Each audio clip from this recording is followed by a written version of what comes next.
Hello and welcome to Inside Indiana Business. I'm Gary Dick.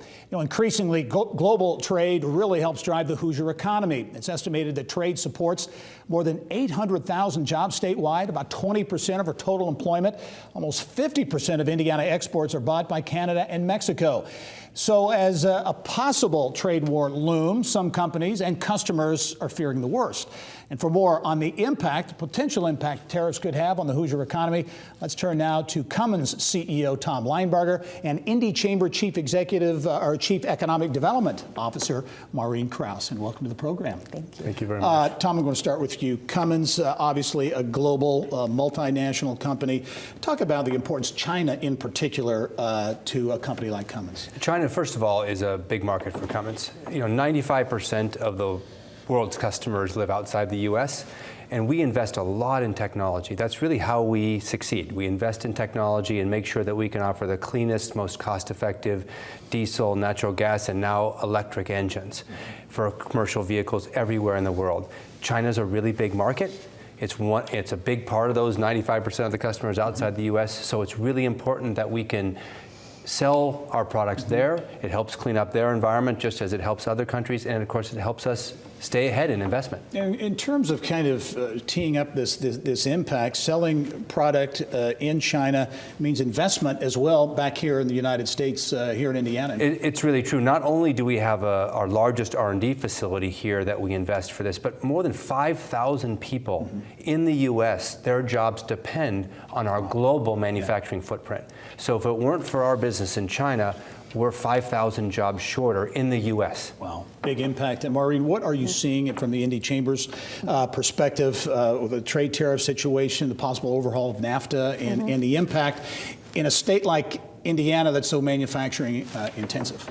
So, Gary, it's not just manufacturing, which is key, but it's also the agriculture sector, which is really being impacted. And I think the overarching theme is uncertainty that it's providing businesses of all sizes on what the future is going to hold. Businesses don't make decisions in 48-hour cycles. They make long-term decisions for investment and growth. And when there's uncertainty on whether it's on a particular tariff or if we're in a trade war, it causes them to pause and wonder what they should be doing next for investment and hiring. The steel and aluminum tariffs have been a real big story.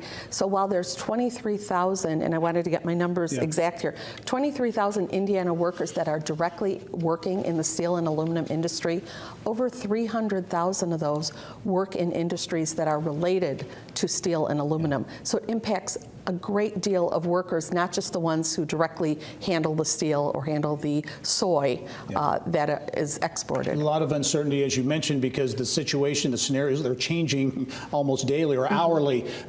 Is that one of the big concerns you're seeing from the Indy Chamber's perspective here in central Indiana and statewide? Is that uncertainty? Yes, we talk to a lot of companies. We have a lot of counseling and coaching that we do with them. We do export seminars on learning about new markets. We recently had one for exporting to Ecuador.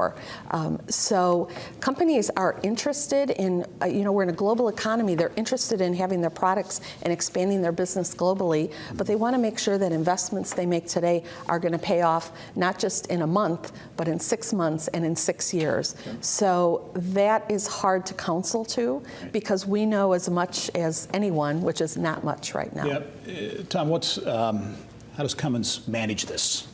Well, the uncertainty she mentioned is important. For us, we are in a really good place as far as business today. Economies are going great. Tax reform was really positive. U.S. manufacturers today are as well positioned as we've ever been. The one headwind we're facing is exactly this uncertainty associated with these trade moves. So what we're really looking for is we want to create more opportunities for U.S. workers. And we think we were on the right path by investing in our costs, our productivity, our infrastructure.